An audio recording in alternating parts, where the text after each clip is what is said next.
Gentlemen, good day and welcome to GMM Pfaudler Limited Q3FY22 earnings conference call.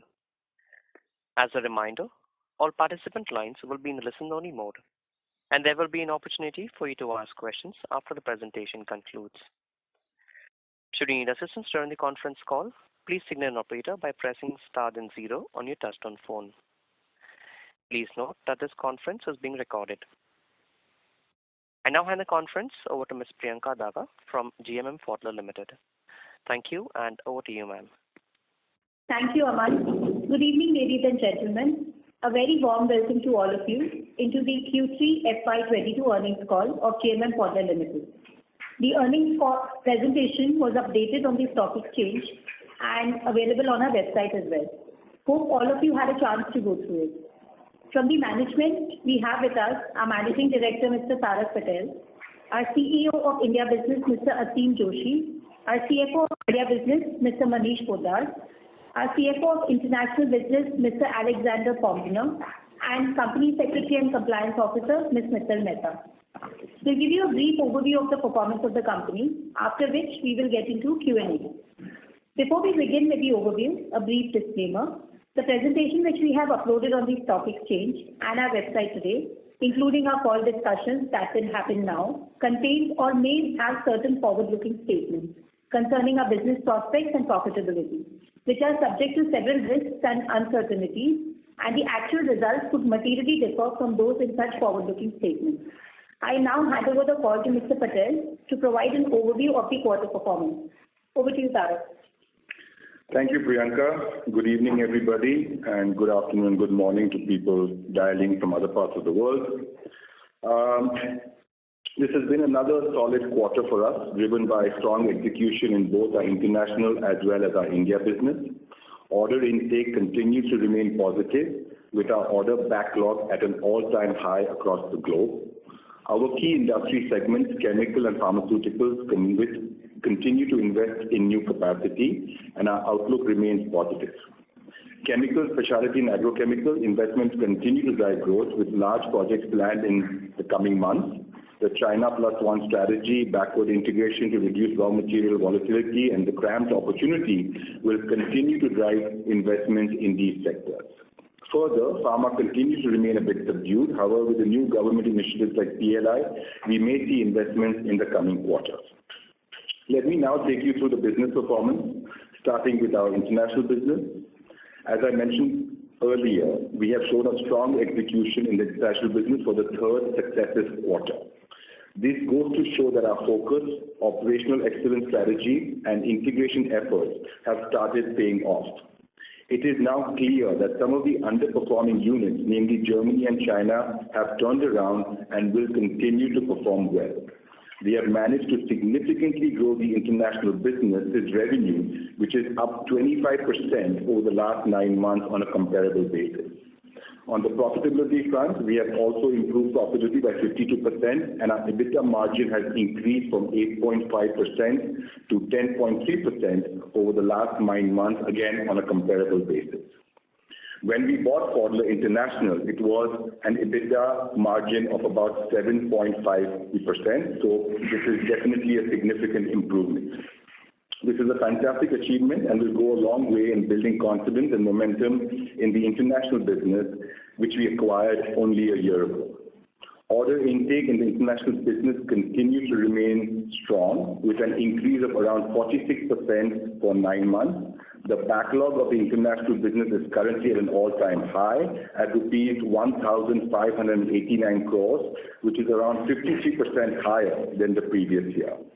Some of the order highlights during the quarter: we received an order from South Korea for acid recovery in the range of $10 million. We received another filtration and drying order in Europe for $6 million. The Mavag backlog currently stands at $38 million. And then we received some systems orders from France for about 3 million euros as well. Now talking about our India business, again, the execution across our product lines has been quite strong. Revenue is up 30% and EBITDA is up 31% on a 9-month basis. However, higher input costs and investment in our new facilities which are basically Vatva and Hyderabad, has impacted profitability in this quarter. On the input cost front, we were enjoying the benefits of steel prices and steel plates that were procured at lower prices a few quarters earlier. However, now we are consuming plates procured at much higher rates. We were also hit by a one-time increase in gas prices in the Gujarat during this quarter. On the ramp-up cost of Vatva and Hyderabad, these are essential investments to scale up the operations and for our new areas of growth. And as revenues grow, we will see the benefits flowing through. We expect the current profitability to continue for the next couple of quarters. However, we are beginning to see a commodity prices taper, and we may see the benefits flowing through to our bottom line. Order intake in India business continues to remain strong with an increase of around 39% for 9 months. The backlog of India business is currently also at an all-time high of rupees 568 crores, which is around 46% higher than the previous year. Some order highlights during the quarter. We got our first micro-reactor order from a pharmaceutical company, a large glass-lined order from Bangladesh, a large Mixion order, and then we got a large heavy engineering order in the tune of 50 crores, which will really help us push and grow the heavy engineering business. Momentum on the integration front also continues with the launch of Intersteel 85000 in India. We have now installed 11 Intersteels, and we now expect more orders in the near future. The new furnace in Brazil is operational. The one in Hyderabad will be operational in about 2 weeks. We expect the new furnace in Gujarat to be operational by June 2022. Further, under value sourcing, we regularly supply components made in India to our European entities. We've also recently started a stock and sale program where we will stock vessels in Europe. The first order for these equipment, 24 number of equipment, have already been placed and the manufacturing has already started. The group's new brand architecture is also ready and we will be launching that shortly.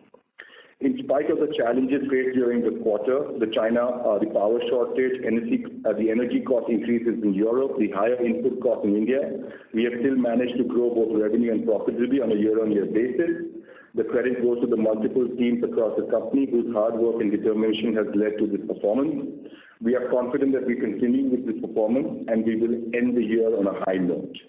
I now hand over to our CFO, Manish, to take you through the financial performance. Thank you, Tarak. Good evening, everyone. So let's start with the consolidated numbers. During Q3 of FY22, on a YOY basis, the revenue increased 218% to 642 crores, and we clocked an EBITDA of 82 crores versus 42 crores in the corresponding previous year. Profit after tax, excluding the non-cash PPA impact, also increased 85% YOY to 43 crores versus 23 crores last year. On a 9-month basis, both top line and bottom line exhibited similar growth. For standalone business, during the Q3 FY22, on a YOY basis, revenue increased 26% to 209 crores with a flat EBITDA of 38 crores. PAT was down 12% YOY to 12 crores. Lower margins during the quarter were a function of a few things. One, the full cost impact of higher steel prices during the quarter. So the weighted average cost of steel plate was lower during the previous quarter, and as we consumed the initial quantity on account of the past inventory of lower plate, but as we progress through the year, the full impact of the new prices in the inventory has come in, therefore impacting the material cost. Higher gas prices during the quarter also impacted the margins. We had a one-time impact of some 2.5 crore rupees on the higher gas cost. Similarly, the third piece is on the ramp-up with the higher admin costs at Vatva to enable future growth. We are adding resources in these facilities, cost of which is not yet fully absorbed due to the lower scale of operation. This is visible in the employee benefit expenses, labor costs, and other expenses. On a 9-month basis, top line grew 30% YOY to 586 crores and EBITDA increased 31% YOY to 133 crores. PAT stood at 75 crores with a 17% growth. Annualized EPS, if we adjust for PPA, stands at 96 rupees per share, YTD December, which is YTD December performance on an annualized basis, versus 66 rupees per share in FY21. Kindly note this excludes the share of the minority interest. Currently, only 54% of the Pfaudler International profits are being included in this EPS. If we take that at 100%, another 20 rupees can be added on the EPS. Also, we are happy to inform that CRISIL has reaffirmed our rating to AA- with a stable outlook, which is equivalent to a low risk. This was done today morning only. Priyanka, back to you. Thank you, Manish. With that, I would like to now open the call for questions. Happy to answer any questions that you may have. Thank you. Thank you very much. Thank you. Ladies and gentlemen, we will now begin the question and answer session. Anyone who wishes to ask a question may press star and 1 on their touchtone telephone. If you wish to remove yourself from the question queue, you may press star and 2. Participants are requested to use handsets while asking a question. Ladies and gentlemen, we will wait for a moment while the question queue assembles. Good, Sandeep.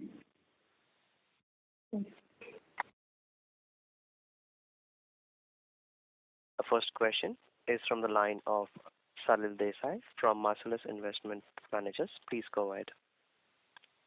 Hi, Tarak, Manish, Priyanka, and Alexander. One question I had, maybe Alexander can help answering, is can you give us some idea on how the working capital cycle typically is in the international business, and if you could break it up, into the 3 main components of inventory, receivables, payables, and if customer advances are a significant part of it. So, Salil, if you recall in Q2, which is H1 performance, we had shared a detailed presentation with regard to the working capital cycle, including the net of advances numbers. There's not much of a change with regard to those numbers over these 3 months. From a working capital perspective, the DSOs stand at something like 43 days, and DIOs, net of excluding advances, also stand at something like 20 to 23 days. So maybe Alex is on the line, right? So Alex, you would like to respond to this question? Specifically on the international business, right? Specifically on the international business, Yeah, I could confirm what Manish just said, that in fact there's not much fluctuation in our working capital. Nevertheless, we launched several improvement measures, and therefore I think to the guidance we gave in the presentation last year, we see improvements. So long term, and to give you an idea regarding values, and I'm talking now in USD, we are inventory-wise in a range of, let's say, 65 million. We have receivables of in the range 32 million. And I think these are the key you are looking for. And if you payables, we are a little bit lower than receivables in the area of close to 30 million. Does it help? Yes. Thank you very much. Thank you. Next question is from the line of Sandeep Tulsian from JM Financial. Please go ahead. Yeah. Hi. Good evening, everyone. Firstly, congratulations on decent set of numbers given the cost pressures that we have seen. Firstly, if I would like to check if you would like to give a guidance for annual growth for next year, given the kind of order inflow ramp up that we have seen in the first 9-month period. What kind of growth can we expect in India for the international as well as Mavag business separately, if you can guide for? Right. So I think, Sandeep, India continues, we grow around 25% plus a year in India. This year in Europe as well, we are growing at about 25%. We are currently working on, and I had spoken earlier about the strategy meet that was planned in the December, which got postponed. We do plan to come out with guidance, revised guidance in terms of both revenue and profitability for the next few years. even in terms of, what we plan to do and what are the different areas where we plan to grow and how we plan to grow. So a little bit more granular, a little bit more in detail. I would just request that, just hang in there for a month or two. We are kind of working on something, and we'll come back with something that's a little bit more concrete and structured rather than giving you a number right now. But I think I am comfortable to say that on a yearly basis, even though we've seen a decrease in profitability here in India, we pretty much are confident that we will maintain a similar level of profitability. So on a full year basis, we'll still be around the 20% mark, EBITDA mark. And as you said, Pfaudler has done extremely well. They are now at a 10% mark as well. So those two numbers look very, very possible. And in terms of the backlog that we have and the execution that is happening, I'm quite confident that we can end the year on a good note. All right. Second question is pertaining to strong inflows. Of course, you gave some color where these inflows are coming from. Two things. As when we had given the acquisition of your voice is breaking, Tulsian. Sorry, Sandeep, can you say that again? We lost you for a second. Yeah. My question was pertaining the growth drivers for the international inflows. When we had acquired Pfaudler International business, we had guided for a 5-6% kind of a long-term CAGR where the industry grows at. But the inflows seem to be indicating the growth is much higher than that. So if you can give more color, why such a sudden jump in the inflows, what we are seeing right now, and what could be a sustainable growth going forward? I think from an overall standpoint, obviously when we acquired Pfaudler, we acquired at a good time when obviously business was not doing that well. We managed to very quickly bring in order intake and got the factories up and running quickly. So I think one of the areas that we are seeing this improvement coming is both China and Germany have now reached and pretty much operating on full capacity, right? I mean, we are obviously looking at improving and increasing capacity and output, but these two factories were obviously not doing that well, and we were in the process of moving from an older facility to a newer facility. I think these two facilities definitely add to the revenue improvement. Also, many of the strategic initiatives like, sourcing from India as well as new products like acid recovery, Interseal, those have done quite well. And then lastly, the U.S. market has done quite well. So Brazil and the U.S. both have done quite well. So that's why probably we're seeing a double-digit growth rate of an international business, which obviously people thought would be growing at a much slower rate. And I mean, to be honest with you, this quarter the international business kind of makes up for the slower growth rates here in India. So all in all, we've been quite happy that acquiring this global business mitigates some of the risks that we had with being only an India-centric company. Alex, do you want to add something to this? No, this is fully correct. And I think we gave as guidance last year the high single-digit growth. Currently, we significantly overachieve, and we overachieve in all regions. Europe is doing strong, and China, we already said after the setup of the entity, is growing fast on revenue and order intake size, but as well as the US. Nevertheless, what should be considered, we are doing well on the technology order inside and the systems, which are big projects. However, the service business, which we also have strong in our international business, this is currently lacking. It's growing, but it's by far not growing as fast as the technology business. So there we still have improvement potential also from the margin side. Regarding the profitability, already what Tarak mentioned, Germany is one of the key growth driver. The turnaround of the site is more or less completed, and therefore we see a big jump in profitability and also expect further improvement going forward. What should be the sustainable growth here going forward? This year, we agree the growth was good. Going forward, should we go back to that mid-single-digit growth? Or? I think, let me say, we keep the outlook that we gave, and as Tarak mentioned before, we come with a new guidance in the coming months. And I think we would like to leave it there and do not want to now adjust already our growth projections. Got it. And one last question, if I may squeeze in.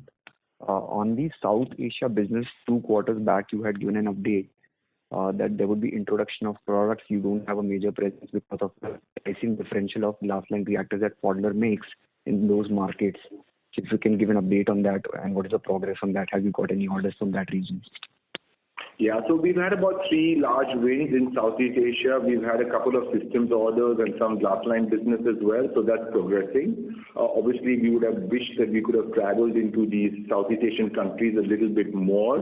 Unfortunately, the borders are closed and they're quite strict about it. But again, it's a long-term strategy of ours to grow this business. It will take some time, but we are definitely making some headway. Okay. All right. Thank you so much. Thank you. Thank you. Before we take the next question, I'd like to remind our participants to limit a question to 2 per participant. If time permits, you may join the queue for any follow-up. Our next question is from the line of Utsav Mehta from Edelweiss AMC. Please go ahead.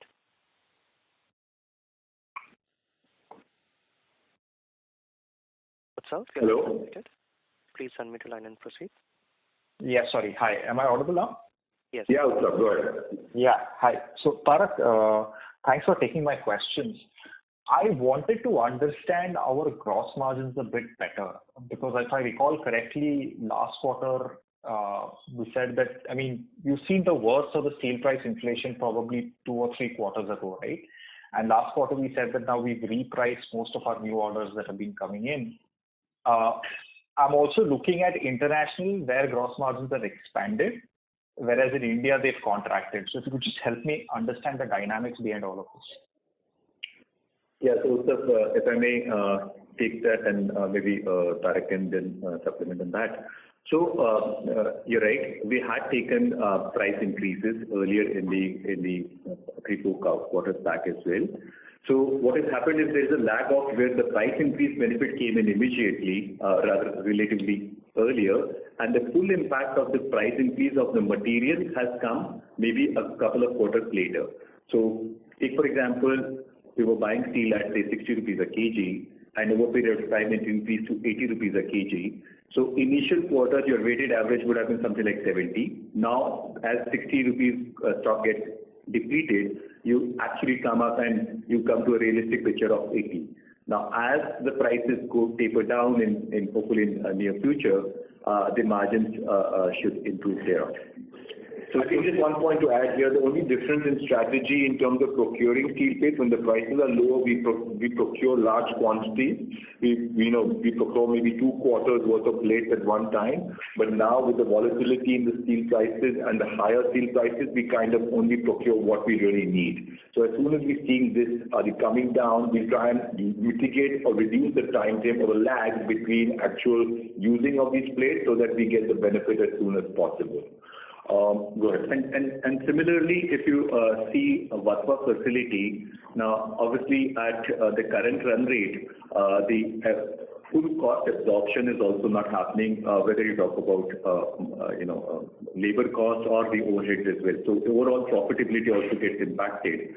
Although material cost, of course, we know from a weight perspective, heavy engineering per se is not as profitable as a glass line equipment. Understood. The second part of my question was, and then how come, I mean, will we see similar dynamic play out in international where right now we're enjoying some benefits which could taper off later? No. So I think when you look at the international business, you look at 3 major areas. One is obviously the U.S. The U.S. has not been affected at all by energy or significant, the price of steel has gone up, but they've been quite able, they have been able to pass it on quite well. However, UK and Germany have been hit by higher energy costs. Hopefully those will start reducing. China had a short-term impact of shortage of power, but that has been fixed and did not have a big impact at all. But going forward, we believe that the 9 to 10% EBITDA margin range change is still possible for the international business. We don't see a significant impact on material costs impacting, because the orders that have been taken with these new prices in mind. Alex, you want to add something here? No. In general, I can confirm that this above 10% margin is definitely something we should also see the coming months. We feel, especially the energy cost in Europe, what Tarak mentioned, and this will be has an impact on margins now shortly, but definitely will remain above 10% with further upside potential, especially with the growth potential in our service business. And also, if I may just add one more thing, kindly appreciate India business is heavily dependent upon OE business, the original equipment business, and the glass line business. So the services portion, unfortunately, is a very much smaller 5-7% of the total business per se. So therefore, there's a full flow impact of material on the India P&L. Vis-a-vis when we go to the international business, they have a 45% of services business, so which doesn't really get impacted much by the raw material prices. But I think just to add to this, I think more from a future and what we are planning to do to mitigate these increases, we are actively looking at cost reduction measures.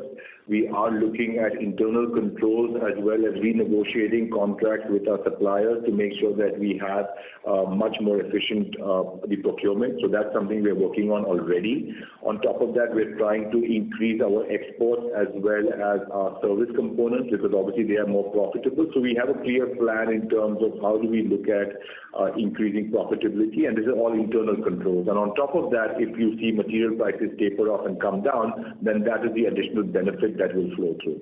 On the second front, when the two facilities, mainly Vatva and Hyderabad, have significant improvement in revenues next year because they will significantly grow, you will see some fixed cost absorption there, which will also help profitability. So I think we are in a strong position. I don't think there's anything structurally wrong with the business that has resulted in lower margins. I think this is a 1 or 2 quarter event which we really could not control, especially the gas increase prices is a one-time price increase, but we will do our best to try and mitigate some of these cost increases so that we kind of maintain and improve profitability. Understood. Appreciate the detailed answer, Tarak. I'll just close off with just asking for the debt and the cash number on a both consolidated and standalone basis at the end of the quarter. So debt, there is no fresh debt. The partial repayments of debt have happened. So December end, we stand at 525 crores of debt. And console, and 300 crores of cash. And on India basis, we have some 42 crores of debt included in this 525 number. Can you just repeat the the console debt number, please? I just missed that. Console debt number is 525 crores. Cash in hand is cash equivalent is 300 crores. Understood. Thank you so much for your time. I appreciate it. Thank you. Our next question is from the line of Ravi Naredi from Naredi Investments. Please go ahead. Thank you very much, Tarak Patel-ji. You are doing exceptionally well. My point is, this order backlog 2067 crore and international order book 1589, so total order book is 3500, right? No. So 2067, the Naredi ji includes 15 odd of the international business. Total is 2067. Okay. That was confusion, so I want to clear it. And sir, why international margin is low versus Indian margin? I think the international business historically has been lower because their labor cost and employee costs are definitely much higher than in India. But what we are trying to do here is to really increase the size and scale. So with the same number of employee base, if we can grow the revenue 2 or 3 times, then you will see the employee cost as a percentage of revenue come down. And just to give you an example, when we bought our Swiss company in 2008, it had 38 employees and it was doing a revenue of $7 million. Today also it has 38 employees but does a revenue of $25 million, right? So if we can double or triple the revenue of the international business, then the employee cost will come down. Right. Very intelligent thing. And capex plan for quarter 4 and financial year 23. So there is no new capex plan. Like I mentioned, we have the Hyderabad furnace coming in the next 10-15 days. So that will be definitely a capacity boost for us. We also have a new furnace coming in Gujarat. This will come in to production sometime in June or July, which is going to also help us because it's a large furnace, 80,000 liters, will give us capacity both for the Indian market but also to export to our parent organization. So it will be a very timely capex that we will add. Besides that, there is no other significant capex that is planned for this financial year. Next year, we will probably think about it a little bit more in detail, but I don't see significant capex next year. I think next year we will probably use all the capex that we have made and all the investments that we made and really try and grow the revenue. Thank you very much. Thank you. All the best. Thank you. Our next question is from the line of Srinivas from Rockford Consultancy. Please go ahead. Good evening, all of you. Tarak bhai, this question is for you. One of the interviews you have mentioned that there is a large order from US. Whether it is included in this result or whether it will be factored in March quarter. No, it will be all shipment will happen in Q4. There is no shipment that has happened this quarter. The US order is going to be shipped in Q4 of this financial year. So you will see that playing through in Q4 and Q1 a little bit. But they have also increased the quantities in that order. So they have actually added more quantities. So that US order will continue into Q2 and maybe Q3 also. And that's a good order, and that will definitely help improve profitability not only in India but also in the US business because the order was taken by the US organization. Okay. My second question is whether we have shifted entire production of proprietary products to our Vatva factory or No, so proprietary products remains in Karamsad predominantly, 90% of it is, but we had moved some small equipment that, we needed extra capacity and Vatva had it. But I think as a long-term strategy, Vatva will be pure HE and proprietary products will be made in Karamsad. Okay, thank you. That's all. Thank you. Thank you. Our next question is from the line of Vivek Gautam from GS Investments. Please go ahead. Yes, sir. Sir, I just wanted to know about the sort of industry dynamic question. Has India cemented the place of becoming the international chemical manufacturing hub for the world, or are there still threats from China and other countries? And what about the concerns on the environment, pollution, and the fire incidents which happen? So I would not say that we have taken over the leadership position, but I can definitely say that the chemical market in India is growing. There is new investment coming in. Today, during the board meeting, we had made a presentation and we had listed out all the companies that are planning investments over the next maybe 1 or 2 years, and there's significant investment coming. Many of you know also about the recent IPOs and people and companies that have raised funds, and these funds will be reinvested. Like I mentioned, there's a China Plus One strategy, there's a contract manufacturing strategy, there's also backward integration to reduce dependency and volatility of products that people buy. So all in all, I think the India chemical industry does look quite positive, and we have, I could count on the top of my head the number of inquiries and new projects planned in the next 2 to 3 months, and they're quite large and they're quite big. So I don't see an issue there. But I still believe that China is going to revive. China will come back. But today, I think there is definitely a reduction in global supply of chemicals. I think during the pandemic, there were many companies that downsized and shut down. And today you see an increase in higher the chemical prices only because the supply is limited, but the demand is still high. But I would see over the next few quarters, people investing and building capacity. The concerns on the pollution and the fire incident, I'm sure not, unfortunately, which is increasing in India. What is that? Yeah. So I think that's something that could work well for us. I think one is when safety norms kick in and, people want to set up good manufacturing facilities, then they try and buy equipment and, technology from reputed companies. So that could be definitely a benefit for us. The other area that we could add value is in terms of asset recovery, right? So asset recovery is definitely something that companies will become much more conscious about because it's becoming an environmental issue. There were recent examples where people had disposed of chemicals and obviously they were not disposed of correctly. So in the future, people will look at kind of, cleaning up these products within their facilities rather than just kind of giving it to a third party, which in turn could spur new business for us when it comes to asset recovery.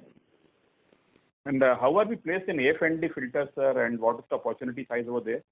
Internationally and internationally, domestically, and our recent international acquisition is helping us in more sale of our product through cross-selling?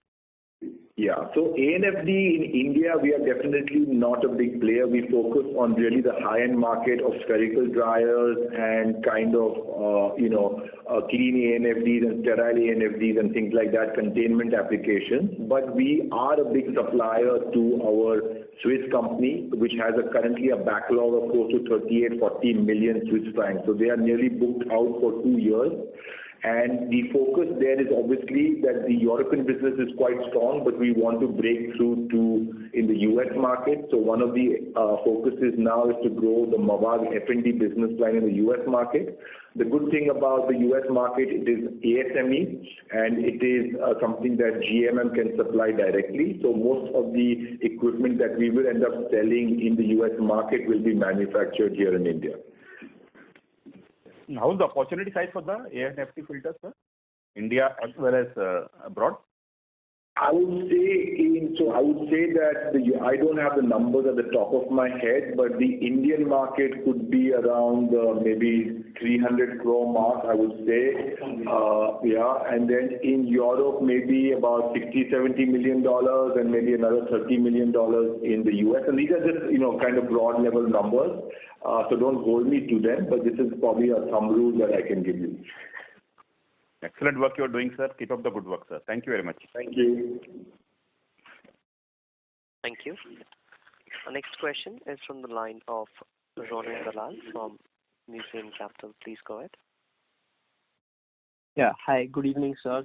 Most of my questions have been answered, but I just wanted to understand that you had mentioned last quarter about the chemical orders which were doing well, and you touched upon that in the previous participant's question. But you also mentioned that the larger pharma companies are not really participating in the orders as much, and it's just the smaller pharma companies. Could you give us a sense of how you see the demand dynamics evolving? From a near-term perspective, what are your thoughts? And also from a little longer term, maybe a 3-year perspective. So I know of our big pharma customers, they have been pretty subdued in terms of investments. Divi's, for example, has kind of held any kind of capex in the short term. But what we are seeing now is definitely people taking interest in terms of the PLI scheme. So we've seen a large inquiry coming for fermentation reactors from Hyderabad, where they will make Pen-G. So that is really driving, and there's a list of I think about 10 or 12 different companies who've signed up for this, kind of investment through the PLI scheme.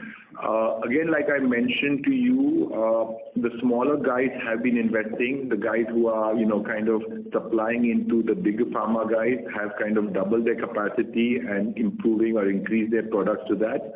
But again, pharma is something that has not really taken a lot of aggressive investments recently, but I personally think that the next couple of quarters you will see something.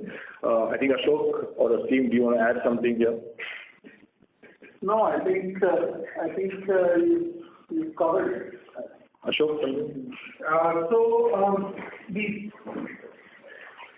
pharma business is, like Tarak mentioned, subdued.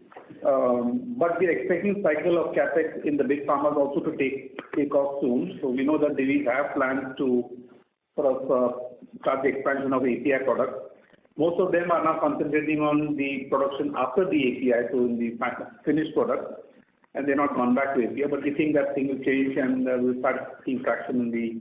So they've all acquired land, and they have huge parcels of land. So I know that even Aurobindo has, for this Penji, 300 acres lined up. They're starting the civil activities now. They're floating the inquiries. Even the Divi's has Unit 3 in Kakinada kind of thought about, but they haven't actually gone down to actually releasing orders or having anything concrete. But we do expect something to come in the next financial year.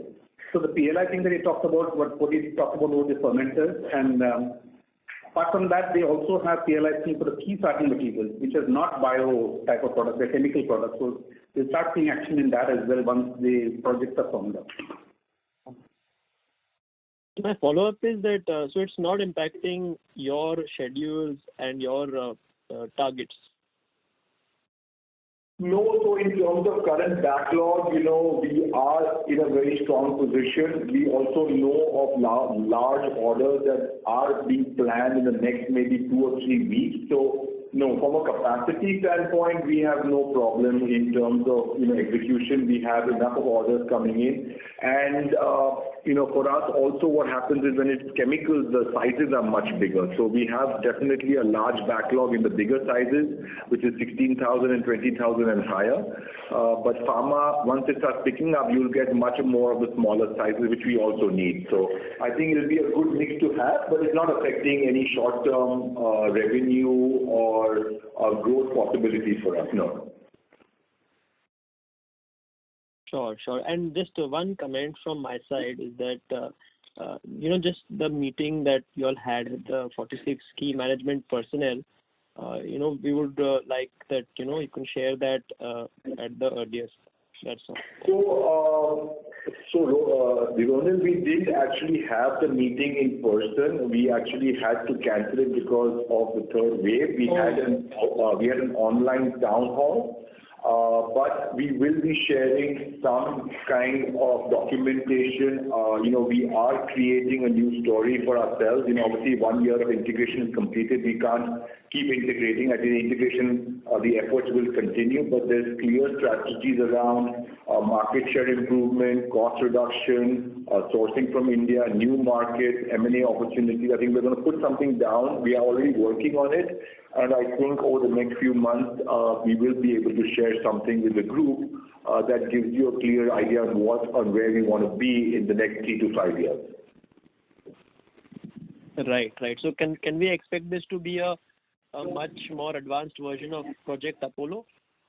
Yeah, I think so. I think it'll be more granular in nature. So I think, we can't keep harping about integration. I think integration is done and dusted. We have a good team. These processes are now set. We don't really need to. It's like pretty much on autopilot. We'll push it, obviously, we'll review it. But there has to be other growth areas. There has to be other areas of improving profitability, adding new technologies and products. So all those things will fall into that document, which will be shared with the group. Sure. Thanks, Tarak and team, and all the very best. Thank you, Ron. Thank you. A reminder to our participants, please press star and 1 if you wish to ask a question. Our next question is from the line of P. Sachidev from Albatross Capital. Please go ahead.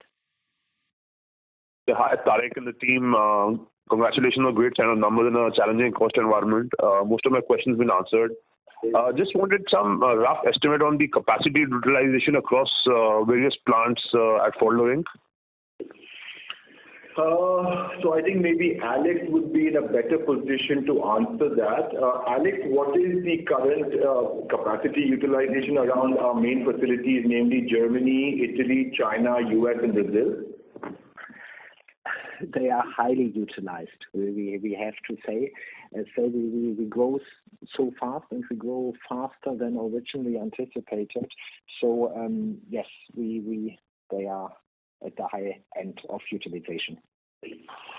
Yeah, so I think the problem is not having capacity right now. That's why we are adding capacity in Brazil. We are also adding some capacity and new equipment in the US. So again, also from a standpoint of motivating the local teams, I think we've not invested and Pfaudler has not invested in these facilities for quite some time. So people are quite motivated.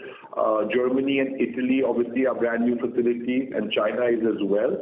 But I think we all would prefer that at some point we increase the output, but right now the focus is really stabilize the business and ship out as much as possible. And obviously Q4 is an important quarter for us, so the focus is really on execution, and then we'll probably spend some time looking at operational improvements and how we can kind of get more output from the same capacity. Okay, so would really appreciate if you could put a statement or a slide, on the optimum capacity, on the optimum turnover that you can achieve, post this capacity expansion, as and when you come out with a revised vision guidance. Sure. So we can do that, and I think it will be helpful also. We worked out some numbers also across for our Vatva facility as well, which is a new unit, Hyderabad, and then for the rest of the company. We'll try and put something together as part of the document where we are and where we can go with the current setup. Great. All the best. Thanks, Paulus. Thank you. The next question is from the line of Harshal Shetia from AUM Fund Advisory. Hi, sir. Congratulations on a good set of numbers. So going ahead, I have two questions. Firstly, has our Vatva facility started? Sorry, we missed that. Harshal, we lost you. Yeah. Has our Vatva facility started? Yes. So Vatva facility has started. We have also moved quite a bit of the orders to Vatva. There's some work that's happening in Karamsad and some in Vatva, but I think about 80% of the work has now shifted to Vatva. And we started the operation partially in Q1 itself this financial year, and both the HE being run this year in both the operations, both the places, one at Karamsad and at Vatva. It's a transition period. I think by end of Q1, we should be in good position to completely transition into Vatva for HE business. Okay, so can we say that Vatva should be, at full capacity by Q1 or maximum Q2 of 23? Okay, so I'll put it that entire HE production for GMM Pfaudler will happen through Vatva in Q2, starting Q2. However, achieving full capacity will obviously take time because as we know, to reach 400-450 crores of turnover will obviously not happen in the next financial year for sure. Aseem, you want to add something? Yeah, I'll just add. I think, as we've exercised our Vatva facility, the factory is ramping up. And that will continue to happen in the next financial year after we transfer completely to Vatva. So, Q3, Q4 will continue to ramp up, and I think the following financial year is when we expect to be at full capacity. But we do have some overall thoughts around what the actual tonnage this facility can ship out. We've done some internal calculations. We also know about what is the right mix between carbon steel, stainless steel, and exotic materials, so we can maximize revenues and profitability. So we are quite aware and conscious of that. And then on top of that, can we improve and do have any the operational improvements that can further improve this business? But all in all, I think Vatva will really show its true colors next year. The order backlog remains very strong, and the only thing that we really need to focus on next year is the execution part of it. Okay. Second question, sir, I had was, we always plan of, making India the whole manufacturing base and shipping out the equipment globally across all our facilities. So, looking at the freight cost environment and, the way the prices have run up like dramatically high. So how do we, counter these stuff? And are we actually, as of today, shipping out products from India to, other countries? So we are, and most of the contracts that we have, all of the contracts that we have are mainly ex-works. so that, the customers will end up paying for the shipping. So the entire US order, for example, is X work, and at the time when the equipment are ready for shipment, we will get a quotation from the local supplier, the shipment guy, and then we will give it to the customer, and then he would directly deal with them. For our internal consumption, for our internal transfer, yes, this will be an issue, but again, we have time, and in spite of the higher logistics cost, there's enough of benefit of sourcing from India. So the landed cost, after paying the higher logistic prices, it's still very lucrative and very profitable. So Harshil, sorry, I'll just add one thing to what Tarak said. Ultimately, these higher logistics costs are transitory in nature. In about 6 months to a year, we would expect that these would settle down. And so for us, this is a long-term strategy that we think will work out for us well. Okay. And, follow up on the same. So, are we seeing any delay in orders of, picking up from the Indian facilities by our global customers? No, I think in most cases they are actually pushing us to kind of ship faster. So in spite of the US, the order, for example, is on a fast track, the project, and we have regular reviews, and they would be more than happy to pick it up even before schedule. So I think most of these plans have been planned. There is no slowdown in terms of customers wanting the facility, the equipment. They would rather have it quicker than later. Okay. And so one more, if I can, are we seeing people, better margins from global customers compared to our Indian clients? So export orders are always more lucrative, Harshil, compared to the Indian market. The Indian market is a good market, is a volume-based market, but yes, export business gives us definitely higher margins. Okay, sir. Thank you. Thank you. Next question is from the line of Rohit Ohri from Progressive Shares. Please go ahead. Hi, Tarak and team. Your press release speaks about launches of some new products. What are these related to, and which segment are you looking at? New product launches. Sorry, so we are obviously looking at Interseal in a big way. So that was a launch that was planned for last quarter, which we now did. We have installed 11 Interseals in India. They are working quite well. The customers are quite happy with them. So hopefully that will lead to further orders. The Interseal is something that we are quite focused on. We believe it's a great product, and hopefully that will add to both revenue and profitability. Plus, it comes with obviously a good aftermarket business as well. So that's always a good thing to have. We also have acid recovery. Again, that is something that we've been working on. We did get a large order. There are few plans for Indian companies to set up acid recovery plants. We are actively pursuing those opportunities. And again, acid recovery plants are built around glass-lined equipment, so it's a natural kind of complementary product for us. So these are the two main areas that we are focusing on here in India. Okay. You seem to be expanding the sectoral bandwidth. So any thoughts as to, do you see any opportunities in green hydrogen and related equipment manufacturing? So all good things to think about. I don't think we will say no or yes to any of them. I think there are definitely opportunities available, but I think we have to be a little bit careful in terms of how we can link it back to our product and what our strengths are, right?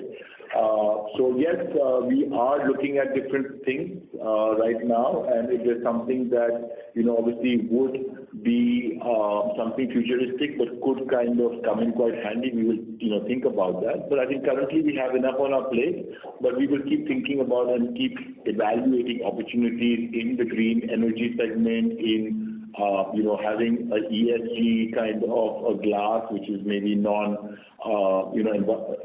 which is more environmentally friendly, and things like that. Okay. My second question is related to the pension liabilities and the pension obligations.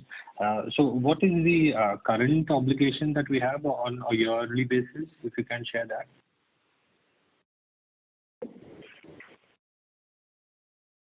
So pension liabilities, Manish. Sorry. So pension liabilities, they currently stand at something like 450 crores outstanding as of 31st December. Not much of a movement, as we already have alluded that there is it's a fixed closed pension plan. No new additions are happening, and what the movement primarily happens on account of actuarial valuations, and there is something like 25 plus years of payout period. So it's naturally progressing in that direction. Okay, sir. Thank you. Thanks a lot. Thank you. Our next question is from the line of Jason Sons from Ashika Stock Broking. Please go ahead. Yes, sir. Thanks for taking my question. I would just want to know from the standalone order book, obviously it will be bifurcated into glass-lined, heavy engineering and proprietary products. Could I have a segmental breakup of this, if possible, of your standalone order book? Broadly, if you see, so GMM standalone, we have 570 crores of order backlog, right. 200 crores of GLE, 240 on account of HE, and PP is another 120. Okay, 240 crores is HE and PP is 120, right? And the balance will be GLE. 200 is GLE. 200 is GLE. Okay. And also, so in the other thing, in the international business, your order backlog is given. So basically, PFI order backlog, the total order backlog minus the PFI will be the Mavag order backlog. Is that right? No. So 568 we said is GMM. No. What I meant is, of course, in the international results, the order backlog stands at 1589 crores, and you have mentioned that 1281 is PFI. So the balance would be Mavag. That's what I meant. 307 or 308 is Mavag. 307 or 308 is Mavag. Okay, sure. Right. Okay, yeah. And just would want to understand, so I was just looking at the results, and yes, there is, I did read some comments on the purchase price allocation. So just would want to understand it a bit better if possible. I understand there are some impacts and they are non-cash. So how would we read into those? Sorry, I think it's PPA. So PPA, okay. PPA. So PPA, if you recall, quarter 4 last year and Q1 this year, we had something like 46 crores per quarter of a PPA allocation, which is basically once you acquire a new business, there are intangibles being created, and the existing order book, the profitability thereon is not allowed to be routed through the P&L. Although the cash, the revenue comes to you, but the margins thereon does not accrue to the new management because that is assumed to be the efforts of the previous management, just to oversimplify it and from an accounting perspective. Okay. That number has substantially reduced, and now last quarter we had something like 18 or 19 crores of amortization of intangibles. This quarter we have 6.5 crores, and I think next quarter onwards we'll have something like 5.5 crores of amortization happening on a quarterly basis, and that will continue. So it is a non-cash item as we earlier alluded to. However, because we get a tax benefit on account of lower profitability, it net impacts us on the positive side from a net tax saving, and that's called positive cash impact. Right. So this is real cash flowing through, which you have mentioned in your release actually. That's right. Okay, sure. Okay. And and just one final question. I would just want to ask you. So basically, on a standalone basis, GMM has historically posted margins of around 24 to 25%, right?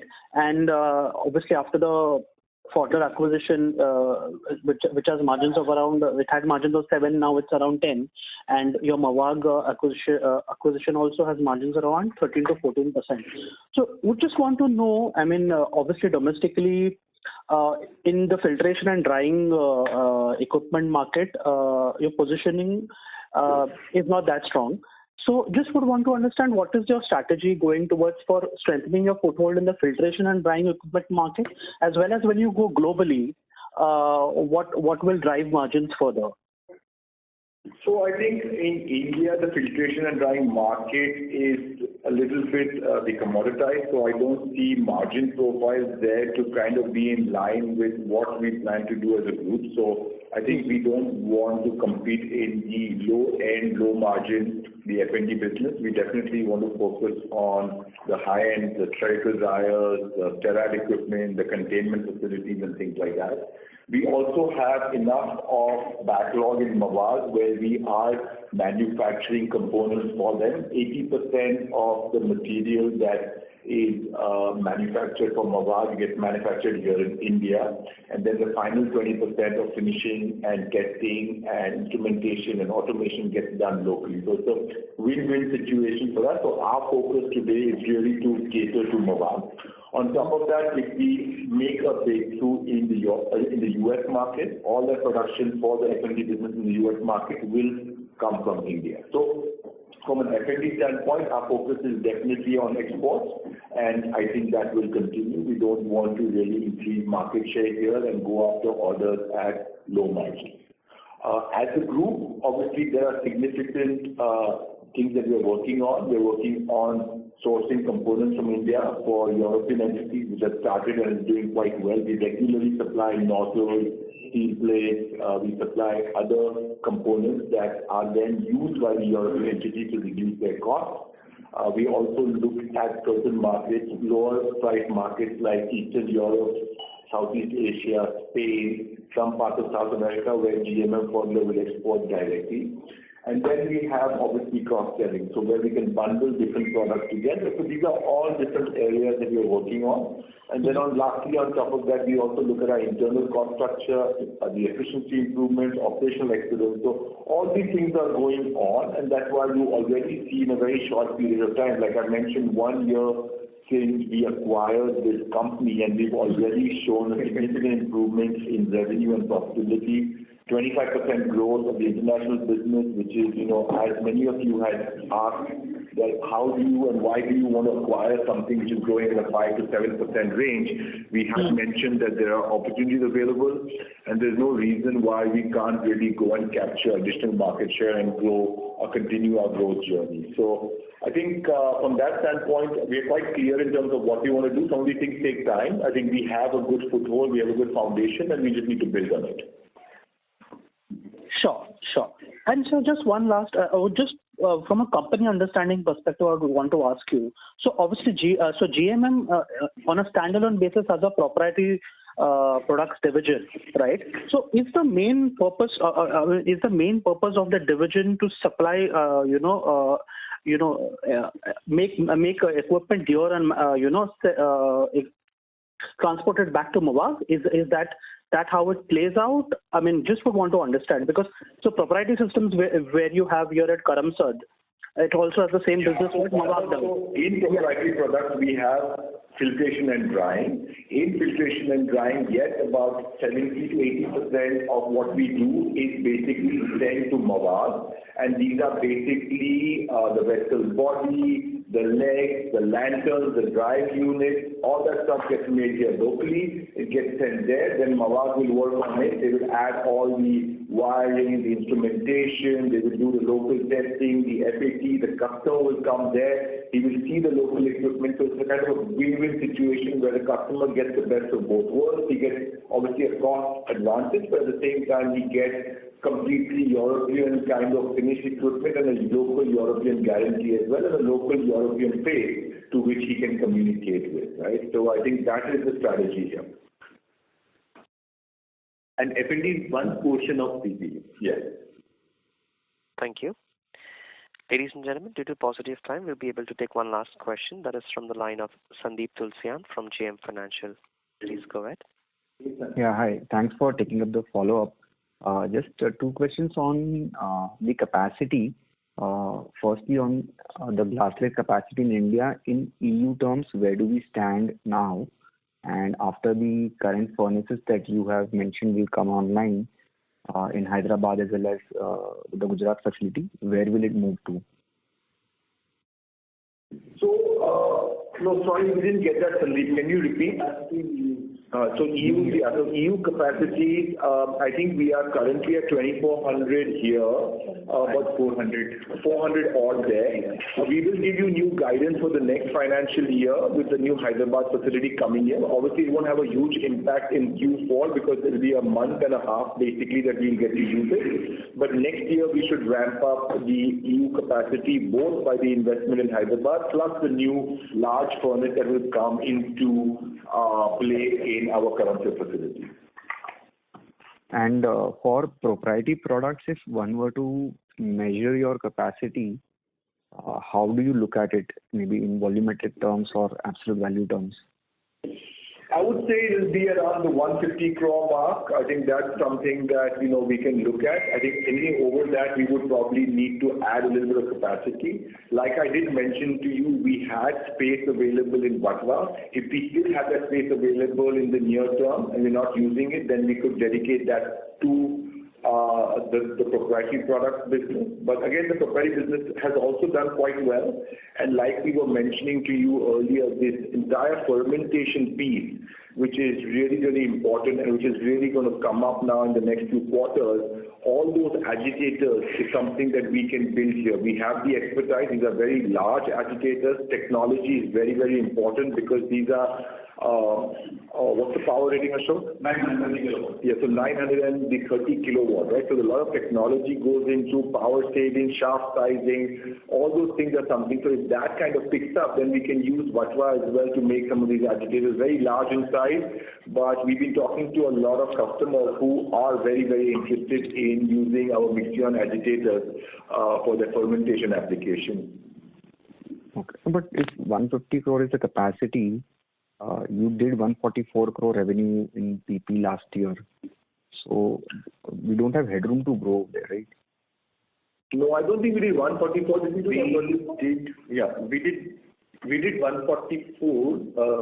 Last year we did 144. So I think this time we are like 120 already. Okay. So we should be. So maybe around the 200. I was just saying a number. Yeah, 175, 200 could be there. But again, PP is an area that we are a little bit cautious with because one, unless we have the right margin profile, there's no use of expanding. We would rather expand where we have more control, where we are the market leader like glass line equipment. So that's like an easy low-hanging fruit for us. But if Mawad needs additional resources, which they will need at some point, then we will look at adding a little bit of more capacity here as well. And obviously, Sandeep, you will choose your battles. I think there's enough to do on the glass lining front, and then of course heavy engineering Vatva is coming up with Apollo project coming up. So you need to prioritize the growth areas. Thank you.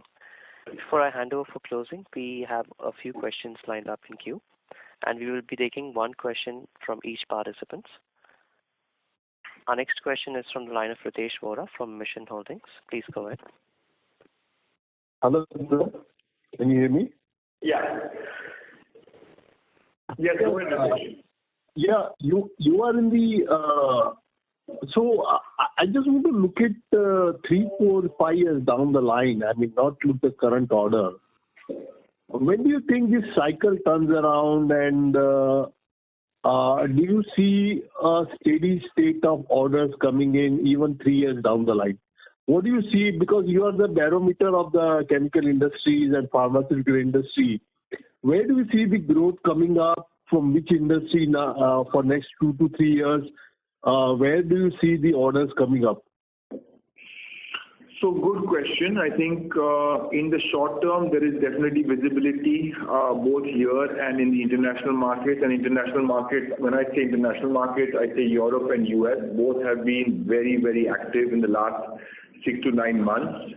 How long does it continue? I think probably another 6 months to a year, you will see investment. We are booked out, like I mentioned to you, $40 million in Mawad. All our Pfaudler units have close to 9 to 12 months of order backlog.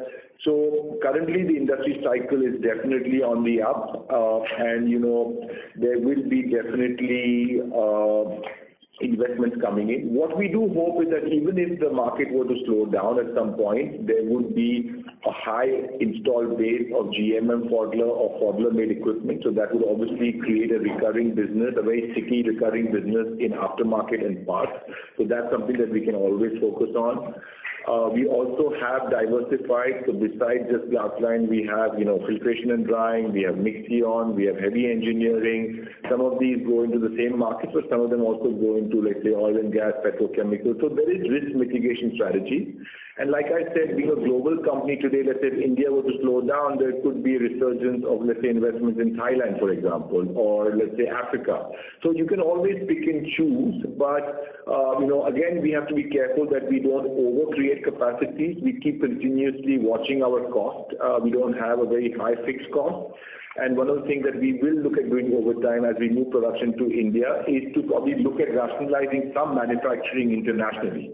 There are no plans of that right now, but as a good business strategy, this is something that we will have to look at. But again, I think for the current short-term period of about 3 years, I don't see too much problem with terms of business coming in. And maybe if I may add, what Tarak mentioned, and it has to be seen especially globally. The service business, this is the aftermarket business. This is for the international business with a higher margin, the better margin. This will be the future business based on the current strong sales. So there we will earn the margin in the future.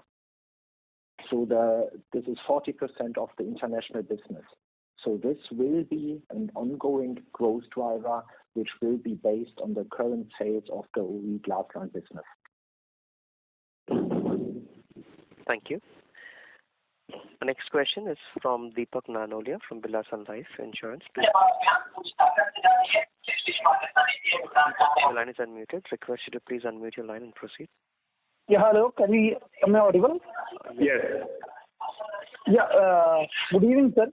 I had one question on your profit margin. Probably you have discussed this in the past also, but I just wanted some light on that.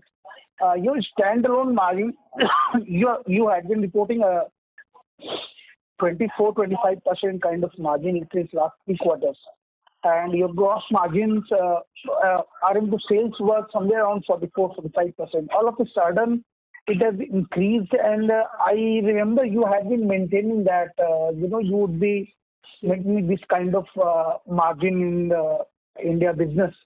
So what has happened? Something has surprised you?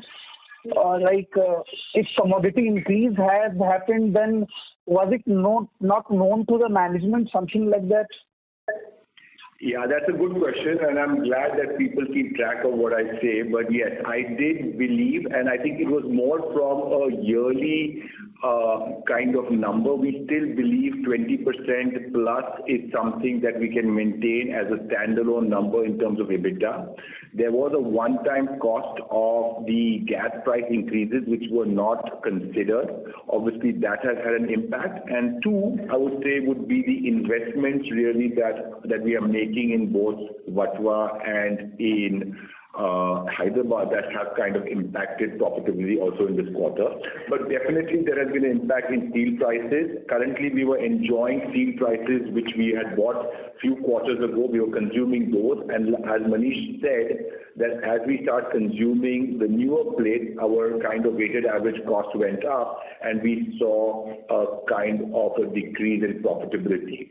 Now, to be honest with you, 25%, 27% EBITDA margin was obviously something that was probably not sustainable. I think around the 20% mark is something that we do aim to do. Glass lining obviously is a little bit more lucrative for us, and I think we have maintained the margins there. With the export business coming in, also we believe that glass line will continue to improve, and we do believe that once the steel price begins to taper, you will see some improvement. So like I mentioned to you, yes, it's not a structural change in the business. It's more of a short-term impact due to material prices. I don't think we will be the only industries which are impacted by such costs. I think it is probably something that will happen across the board.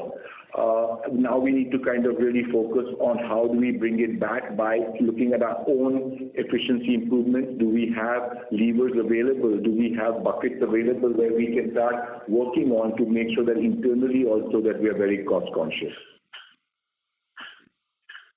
Thank you. Ladies and gentlemen, that would be our last question for today. I now hand the conference over to the management for their closing comments. Thank you, and over to you. Thank you, everybody, for joining us. Stay safe and look forward to speaking to you during our next investor meeting. Thank you once again, and good night.